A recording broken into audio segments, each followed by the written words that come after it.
नमस्कार, super prime time में आपका स्वागत है। आपके साथ मैं हूं Sumera Khan. Super prime time में हम आपको दिखाएंगे देश दुनिया की हर बड़ी और अहम खबर, वर्ल्ड एक्सक्लूसिव और explosive news stories, world breaking news और वॉर ब्रेकिंग न्यूज सीधे युद्ध के मैदान से। तो आइए शुरुआत करते हैं सुपर प्राइम टाइम की। तेल अवीव में इजराइल की वॉर कैबिनेट ने गाजा को संक्षिप्त करने के प्रस्ताव पर मोहर लगा दी है। इजराइल ने प्लान बनाया है कि उत्तरी गाजा के बाद दक्षिणी गाजा से हमास का विनाश करने के बाद गाजा का ब्लूप्रिंट लागू कर दिया जाएगा। पूरे गाजा में अभी 22 लाख से ज्यादा लोग रहते हैं। इस पूरी आबादी को गाजा के एक कोने में शिफ्ट करने का प्लान तैयार हो चुका है। इजराइल ने तय कर लिया है कि गाजा का नियंत्रण वो अपने पास रखेगा। उसके बाद खाली की गई जमीन पर स्पेशल जोन तैयार करने का काम शुरू कर दिया जाएगा। क्या है इजराइल का पूरा प्लान और कैसे इसे लागू किया जाएगा, इस रिपोर्ट से आप भी समझिए।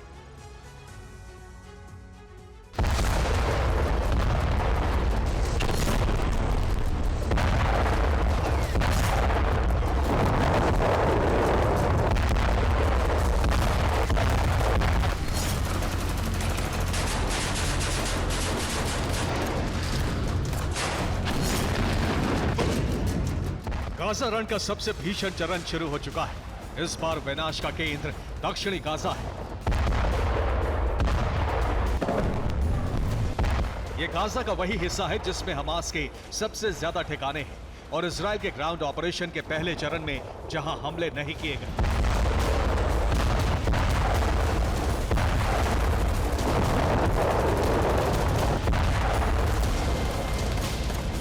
गाजा के खान यूनिस की गलियों में इस वक्त आईडीएफ के टैंक गश्त लगा रहे हैं।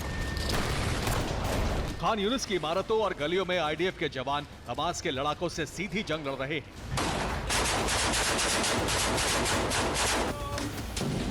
थल सेना से मिले इनपुट के आधार पर इजराइल की वायुसेना खान यूनिस के संदिग्ध हमास ठिकानों पर बमबारी कर रही है।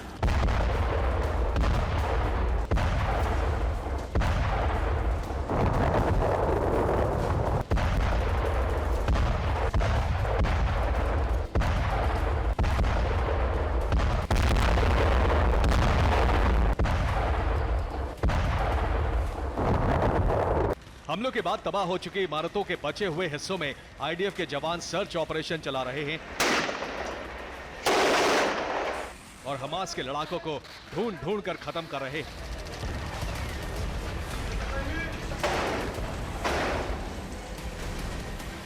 ग्राउंड ऑपरेशन के साथ साथ संपूर्ण गाजा पर विनाशक बम वर्षा जारी है।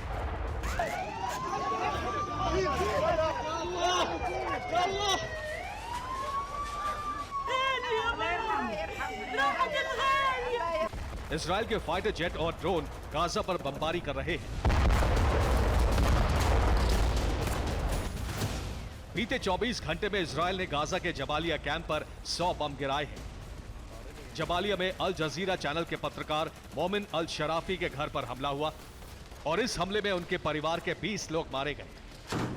दूसरे चरण में खान यूनिस में बमबारी और ग्राउंड ऑपरेशन दोनों जारी है।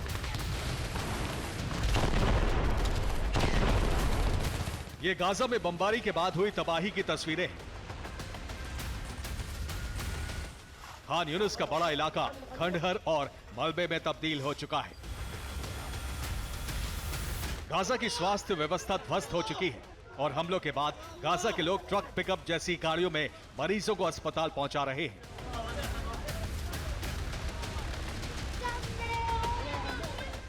इजराइल ने पहले ही दक्षिण गाजा को 3000 से ज्यादा सेक्टरों में बांटकर इलाके खाली करने की चेतावनी जारी कर दी थी।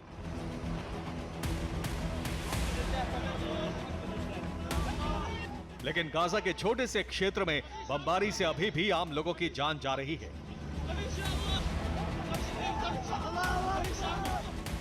अमेरिका इजराइल पर यह दबाव बनाता रहा है कि आम लोगों की जान जोखिम में न डाली जाए।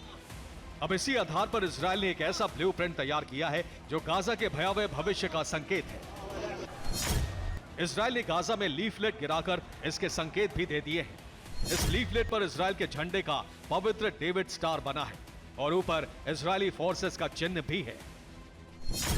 लीफलेट पर कुरान के आयतों का संदेश लिखा गया है। संदेश में लिखा गया है कि पापियों को कयामत की बाढ़ निगल जाएगी।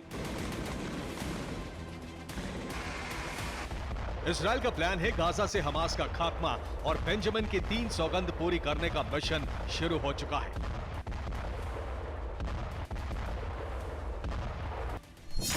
बेंजामिन की पहली सौगंध है हमास का विनाश, जिसका अर्थ है गाजा में युद्ध जारी रहेगा। दूसरी सौगंध है बंधकों की वापसी, जिसका मतलब है सुरंगों को तबाह कर दिया जाएगा। तीसरी सौगंध है गाजा के खतरे का खात्मा, जिसका मतलब है गाजा पर नियंत्रण। इसराइल ने प्लान बनाया है कि गाजा की आबादी को दक्षिण के एक छोटे से इलाके में समेट दिया जाए, जो सिर्फ एयरपोर्ट जितना ही बड़ा हो सकता है। अल जजीरा के मुताबिक बेंजामिन का संभावित ब्लूप्रिंट क्या है, ये जानिए। इजराइल का गाजा ब्लूप्रिंट है गाजा को लंदन के हेथ्रो एयरपोर्ट जितने बड़े इलाके में समेट देना।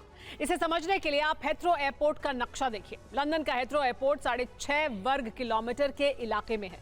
इस एयरपोर्ट से सालाना 6 करोड़ यात्री गुजरते हैं। रोजाना आने जाने वाले अनुमानित यात्री 1,67,000 तक होते हैं। अब इजराइल इतने ही बड़े क्षेत्र में गाजा को समेटने का ब्लूप्रिंट बना रहा है। बेंजामिन प्रशासन का प्लान है कि गाजा पट्टी के दक्षिणी इलाके के बाहरी और अंतिम छोर पर शौकत अल सूफी और अल बयूख के बीच एक क्षेत्र तैयार किया जाए। यहाँ 6.5 वर्ग किलोमीटर का इलाका चिन्हित किए जाने का प्लान है। इस क्षेत्र का ज्यादातर इलाका रेगिस्तानी और बंजर है। इस इलाके में गाजा के 22 लाख से ज्यादा लोगों को बसाने का प्लान है। गाजा का बाकी क्षेत्र इजराइल अपने नियंत्रण में ले लेगा और यहाँ एक अंडरग्राउंड सिटी बनाई जाएगी। इसके साथ ही प्रशासन संभालने के लिए आईडीएफ की छावनियां भी बनाए जाने का प्लान है।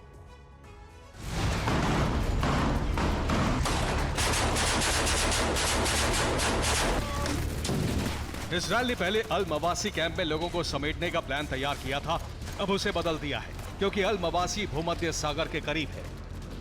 भूमध्य सागर के संसाधनों को ध्यान में रखते हुए इजराइल ने अब गाजा निवासियों को राफा की ओर रेगिस्तान के अल बयूक और शौकत अल सूफी के बीच पहुंचाने की तैयारी की है। गाजा के लोगों को बसाने के लिए अल बयूक और शौकत अल सूफी का इलाका सोच समझकर चुना गया है। इस इलाके से गाजा के लोग सिर्फ मिस्र में दाखिल हो सकते हैं, लेकिन मिस्र गाजा के लोगों को शरण नहीं देना चाहता।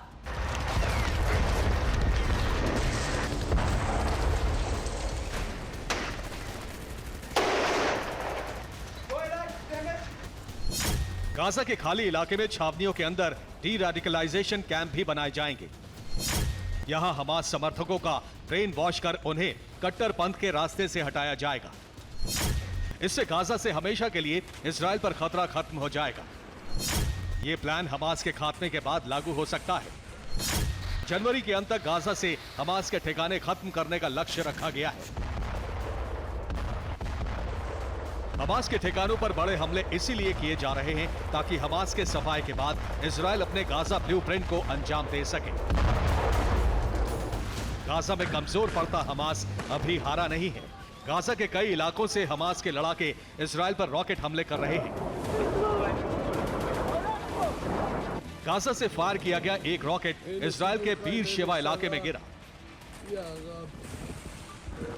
इजराइल का आयरन डोम सिस्टम एक्टिवेट है और हमास के ज्यादातर रॉकेट कुछ इसी तरह हवा में मार गिराए जा रहे हैं।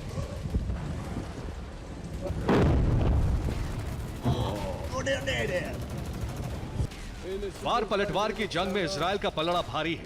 दक्षिणी गाजा पर उत्तरी गाजा से बड़े हमले हो रहे हैं। इजराइल का लक्ष्य साफ है कि हमलावर हमास के सफाए और गाजा से खतरा खत्म करने के लिए युद्ध जरूरी है।